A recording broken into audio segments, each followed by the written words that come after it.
America আর চায়নার মধ্যে যে ট্যারিফ ওয়ার চলছে সেটা এখন মাত্রার বাইরে চলে গেছে। আমেরিকার ট্রেজারি সেক্রেটারি, এই পোস্টটা যাকে আমরা বলি মিনিস্ট্রি অফ ফিন্যান্স, সেই আমেরিকার ট্রেজারি সেক্রেটারি স্কট বেসেল্ট চাইনিজ গভর্নমেন্টকে এই ব্যাপার দোষারোপ করে বলেছেন যে চাইনিজ রেয়ার আর্থ মিনারেলসের এক্সপোর্টকে কন্ট্রোল আর ব্লক করার চেষ্টা করছে।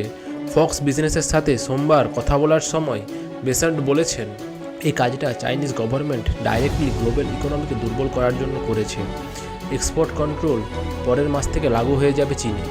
বেসেন্ট বলেছেন ওয়াশিংটন ইতিমধ্যেই তাদের অ্যালাইদের সাথে এই বিষয় নিয়ে আলোচনা শুরু করে দিয়েছে, ইউরোপ, এশিয়া ইনক্লুডিং ইন্ডিয়া এবং অন্যান্য ডেমোক্রেটিক দেশেদের সাথে।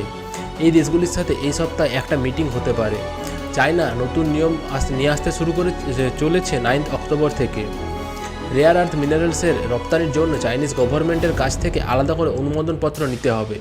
মিলিটারি থেকে শুরু করে ঘরোয়া ইলেকট্রনিক জিনিস থেকে শুরু করে সবই রেয়ার আর্থ মিনারেলস প্রচুর পরিমাণে লাগে। আর এই রেয়ার আর্থ মিনারেলস পৃথিবীর মধ্যে একমাত্র চীনেরই 100% প্রোডাকশনের 70% মাইনিং আর 90% প্রসেসিং চীনেতেই হয়। চীনের গভর্নমেন্ট জানিয়েছে ন্যাশনাল সিকিউরিটির কথা মাথায় রেখেই এই পদক্ষেপ নেওয়া হয়েছে। এছাড়াও প্রেসিডেন্ট ডোনাল্ড ট্রাম্প 100% ট্যারিফ লাগানোর কথায় টেনশন আরও বাড়বে। আবার এটাও দেখা যাচ্ছে যে ভারতকে কাজে লাগবে বলে তাকে আবার অ্যালাই বানানোর চেষ্টা চলছে আমেরিকার তরফ থেকে।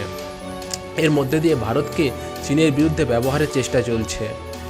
এবার দেখা যাক ভারত আমেরিকার কথায় আমল দেয় কি না।